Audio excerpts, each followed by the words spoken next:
You really made your name doing historic reenactments with techniques that were not only foreign to most people, but were almost lost. Mm-hmm. It's translating back to a modern kitchen, especially an industrial kitchen, because my culinary experience and growth has been in the home or in the hearth. Right. It hasn't been in, a modern restaurant where I'm on a line. You talk about how your grandmother taught you. Yeah, my grandmother, my mother, my father, and then just, working alongside people who had catering businesses or were doing cooking professionally, and just reading and absorbing all I could and focusing on that historical foodway tradition and folk foodways. Because I'd gotten so used to gridirons and spiders and Dutch ovens and the fireplace. And there is one thing that's hard to translate, and that is the wood smoke. Because some foods, it has no effect.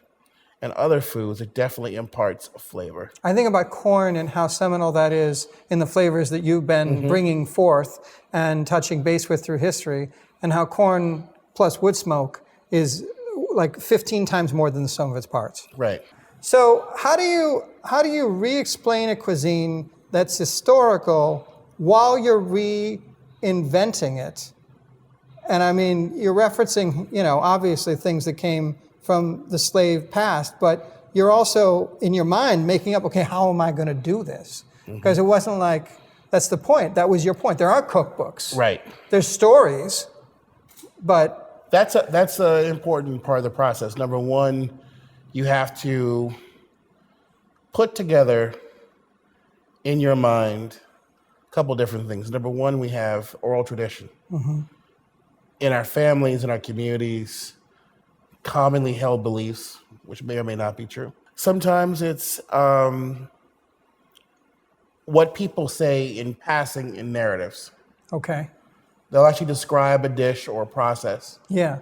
And that's great because it gives you an outline, but there's no numbers. Yeah. So you have to really think about that. Then there are historic receipts. Receipt is the old word for recipe in American English. Where you do have some sense of measurement and other flavors, but remember, that's one person's one version. Right. So those it's like the game of telephone. Right. Yeah. Those recipes get a vote, but they don't get a veto.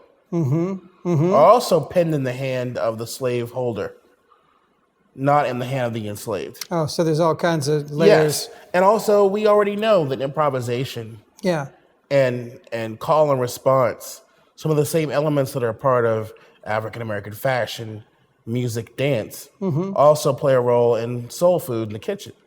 Because then you're like, well, if I don't have this, what can I do? Or, sometimes I'll go into a modern kitchen and the chef's like, well, I heard you use salamanders. Yeah, same thing you do. It's almost practically the same thing to brown off. Right. Same kind of tool. Yeah. And so I remind people that I can do anything on an open hearth that they can do. They can do except for microwave. Right. Which, thank God. Which, thank God. Yeah. But, and some people think of it as being very primitive. And sometimes it is compared to what we have access to. Well, the efficiencies are different. The efficiencies are different. Yeah. But the quality is sometimes far better.